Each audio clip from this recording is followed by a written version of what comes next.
What is going on, everybody? It's the Franz, and we're here for an Impact Wrestling main pay-per-view event, Hard to Kill, Friday the 13th.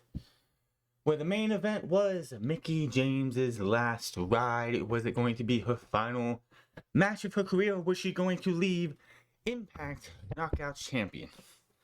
Also on the match, you had Josh Alexander defending against Bully Ray for the Impact World Championship.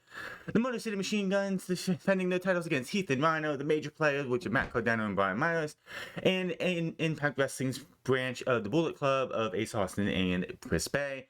Joe Hendry took on Moose. Masa Slamovich, Deonna Purrazzo, Killer Kelly, and Taylor Wilde faced off against each other in a fatal four-way. Winner gets the winner of the main event tonight. Steve Macklin versus Rich Swann in a Falls Count Anywhere in Atlanta match. And Eddie Edwards takes on Jonathan Gresham. Also in the pre-show, we had Kushida defeating Alan Angels Delirious, Mike Bailey, Mike Jackson, Yura Uemura, and yeah, that's it, those guys. I don't know who the fuck Mike Jackson is. Apparently he wrestled for WCW back in 1986 when he was in his 40s. This guy is 73 years old, walking the tightrope all four corners of the ring. He does a suicide dive to everybody on the outside. This guy looked better than half the roster you see on AEW and WWE that isn't one of the big names. Who the fuck is he? I don't fucking know, but holy shit, did he look good at the age of, what they say, 73? He was born in 1949, something like that. Holy shit. But yes, Kushida, making his Impact Wrestling return, picks up the win with the armbar off the top rope. I believe he hit that on Angels. Then, now, when I looked at the match card we had here, there was supposed to be a 6-woman tag match with a 3-way. I think it was a triple threat women's match or something, or a 6-woman tag match with it was Gisela Shaw and 3 others versus Rosemary, Tyler Valkyrie, and Jessica Havoc. That match did not happen. No explanation of why it was dropped. Nothing at all. All I know is I'm sitting here waiting for the pre-show to happen, and it just disappeared. We got Trey Miguel versus Black Taurus for the X Division Championship. Trey Miguel doing the spray painter gimmick where he spray painted his logo onto the Impact Wrestling X Division Championship. I did not watch anything going into this. Maybe a couple clips in here and there come through my feed. I'll watch them, whatever. But apparently these guys have had some beef going back for a couple months here. I guess October is what they said, maybe August. And this one was a good match. Trey Miguel, of course, Impact Champion, X Division Champion going in. Black Taurus. No, absolutely nothing about him. I know he came in a couple years ago to team with Crazy Steve in Reform Decay because the best is over in WWE as a backstage personnel. But this was a really good match. Trey Miguel wins by distracting the referee, bringing in 2 spray cans, putting one in his tights, trying to use the other one. The referee takes that can away from him. He takes the other one, sprays Black Taurus in the face, hits his finisher, 1, 2, 3. He picks up the win. So Trey Miguel gets the first of, 5 championship matches off and picks up the win. No title changes tonight except for one, and we'll get to that one when we do. It is definitely not the first match of the night. Bully Ray taking on Josh Alexander at Bound for Glory, if I'm correct. They have a Call Your Shot match or Battle Royal or something, and Bully Ray returned winning that. And you figured, he's going to do call his shot at the next pay-per-view and next big event. No, he didn't call a shot until tonight, in which he took on Josh Alexander, and this match was nuts. You had, Bully Ray comes out first, as you do. Champion comes out second, as they should, or last, as they should. And Bully comes out and comes to the ring, and then immediately runs back up the ramp and heads to the side to hide, or look like he's just disappeared. So Josh comes out, Bully with his chain to the back of the head. For whatever reason, the ref does not ring the fucking bell at all. This is a Full Metal Mayhem match. Everything goes. It's pretty much their unsanctioned, no disqualification, no count out, whatever type of match you want to go with.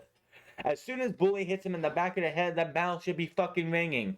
But no, Bully beats the shit out of this guy, busts him open, and everything before the match gets started. So he beats the hell out of him, puts him through a table as the bell rings. Looks like that's going to be a short match, but no. Josh Alexander gets his ass kicked the majority of this match. He does come back into it eventually, and puts Bully Ray into a makeshift regal stretch pretty much, as he had the ankle lock on, but he takes Bully's chain, puts it around his chain, and wraps it around his arm and pulls. As he is pulling that, two of Bully Ray's cronies come out to help Bully Ray win. To help Bully Ray. I don't know the fucking names. I don't give a shit. But they zip tie both arms of Josh Alexander to the top rope. So Bully takes the trash can and hits him a couple times, hits him a couple more times, hits him a couple more times. Out comes Tommy Dreamer, who takes out the two cronies. I do know that Tommy Dreamer was betrayed or backstabbed by Bully Ray a couple weeks ago. I believe I did see that clip on YouTube.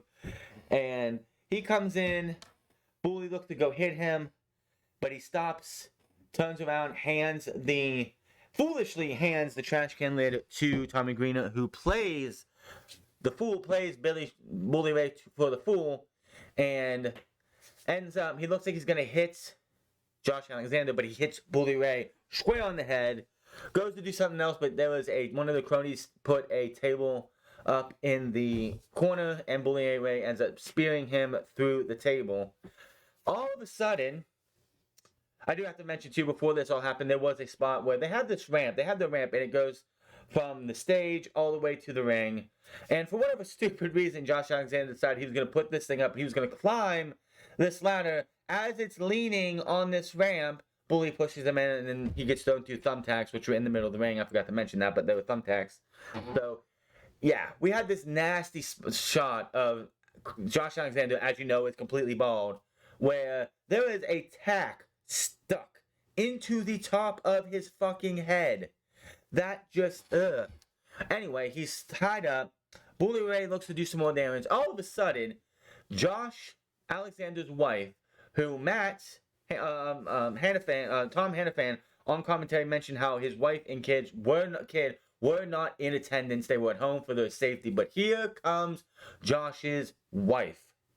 She reads Bully Ray the Riot Act. I have no idea what the fuck she said. All I know is she is bitching this guy out. He threatens to hit her. She gets down. He's like begging. He's like wanting her wedding ring. She's like, fuck no. He wants it. He says, fuck no. He goes to hit Josh again. She gives him the good old shot to the dick.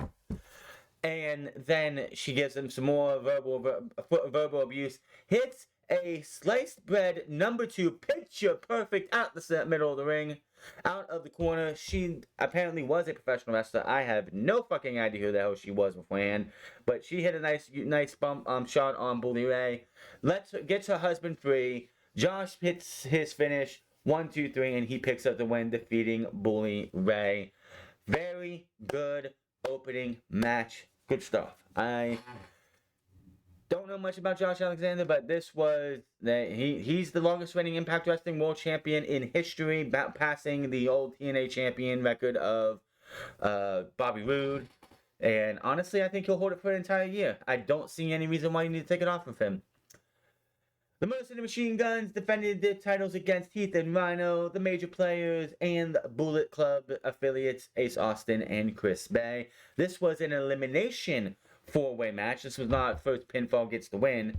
Heath and Rhino get eliminated first. Major Players get eliminated second. It looked like the Bullet Club were going to steal these titles and win these championships, when the Major Players decided they were not done with all of this. Everything and it wasn't just the Major Players distracting Ace and Bay. They also got into a scuffle with the Motor City Machine Guns. All in all, the Motor City Machine Guns retained their championships, beating Chris Bay and Ace Austin at the end. So they are still double champions. It would have been interesting to see Bullet Club pick up the win here, with so much questions looming on what's going on with the Bullet Club with the Loser League Japan match happening on February the 11th. No, Jay White's not going to be in the Royal Rumble. Get that shit out of your head. Anyway, Joe Hendry took on Moose. You know, I knew Joe. I've been watching Joe Hendry wrestle off and on since 2017. I think it was 16, whenever the What Culture Pro Wrestling started, all those years ago. And one of the things that I always loved about Joe Hendry was his entrances for his opponents. Coming out and just having these comedic entrance videos that makes fun of his opponents. I was hoping we'd see that with Moose tonight. Did not get that. Kind of disappointed with that. So this was a pretty decent match here.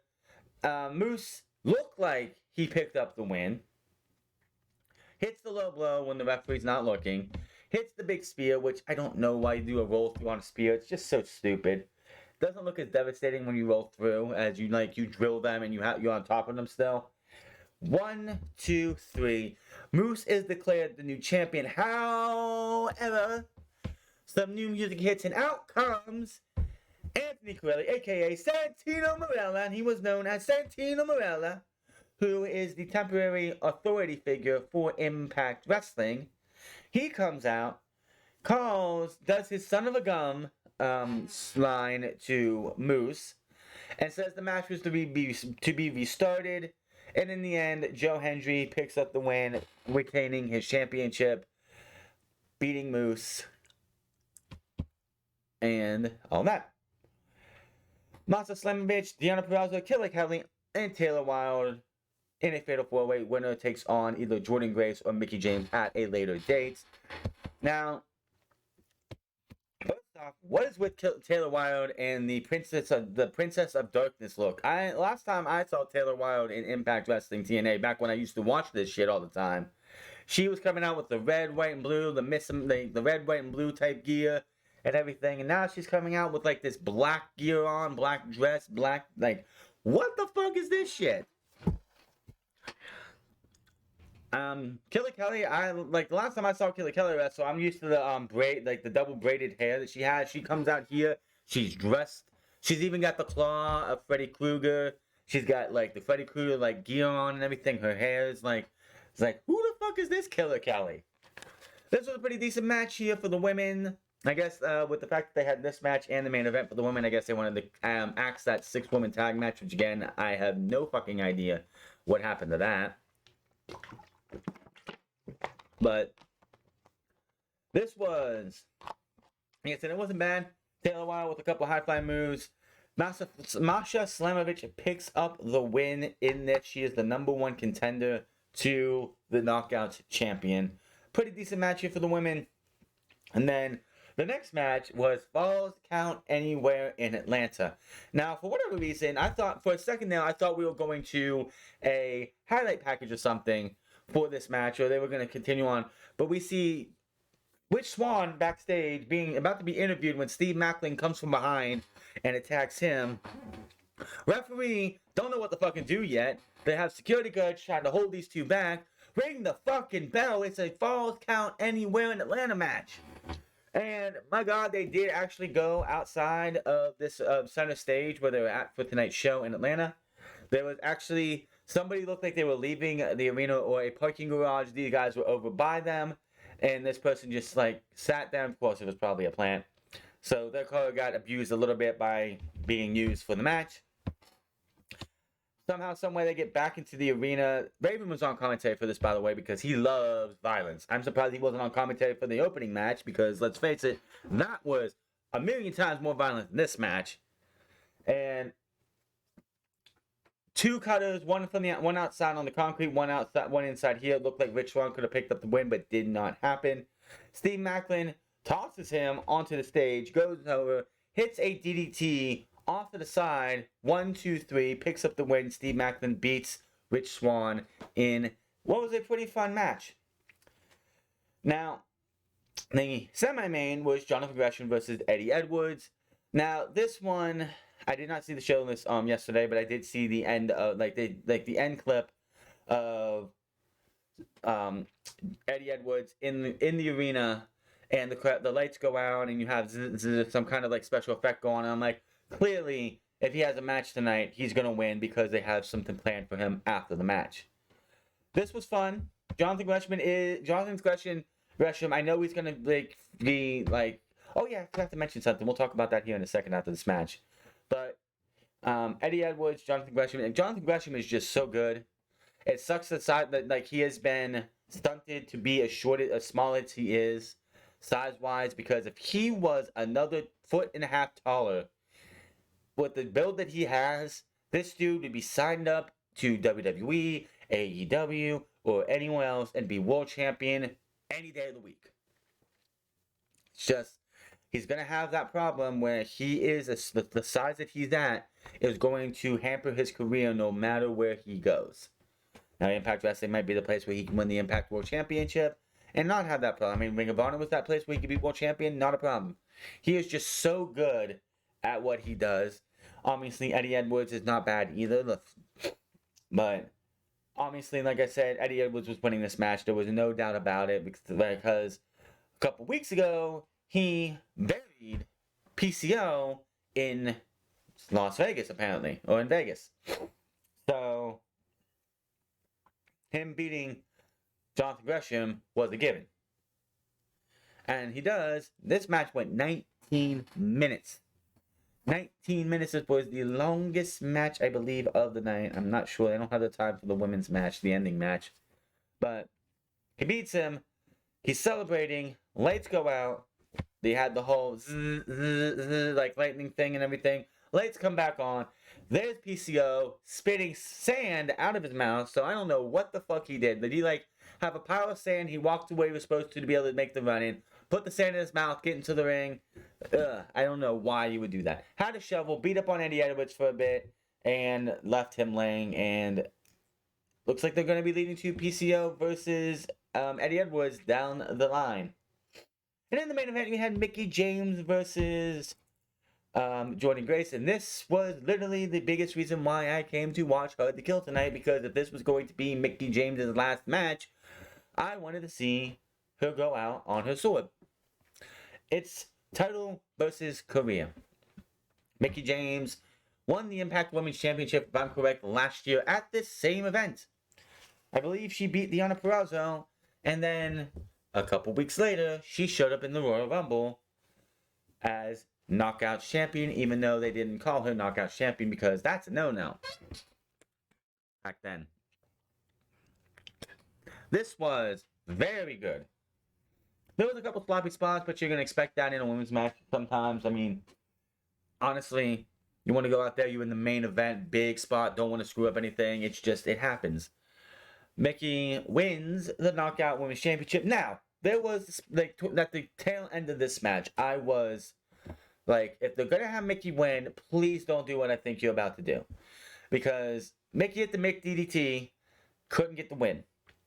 Now, she's up over by one of the turnbuckles, and she's, like, holding on to it, and Jordynne Grace is trying to pull her off. And she's got that turnbuckle pad tight. Like, held tight. Like, if she gets pulled enough, the turnbuckle pad's going to come with her, and that's going to lead to the end of the match. And I'm like, ugh, you're going to taint Mickie James' win if she's winning this match, which most likely she is. For what? Don't do that. Thankfully, that did not happen. As it looked like, and after that whole series of events happened, Mickey's still over by the turnbuckle. She's got her hand on it, and I'm thinking, is she going to try and sit there and pull it off, be accidental, and then use it still? Or what? No. What she did was she feigned herself there like she was just sitting there. She moves. Jordynne runs her shoulder into the post. Mickie takes advantage of this, hits a tornado DDT out of the turnbuckle, or out of the corner. 1, 2, 3. Mickie picks up the win. Now, I know Jordynne Grace tried to hit her finisher multiple times in this match and just could not get it hit. Mickie James blocked it every single time. So, if these two have a rematch and Jordynne Grace is able to hit that finish, and it's like, you have this match run 10 times, and I'd say 7 times out of 10, Mickie James is getting beat by Jordynne Grace. This was just one of those times where Jordynne could not get her finisher hit to pick up the win.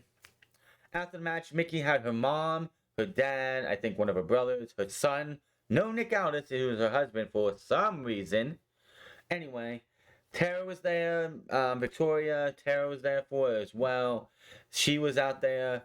Her family came into the ring. Tara was in the ring. They're all crying. They're all having their celebration, which honestly, it was like that could have went either one or two ways.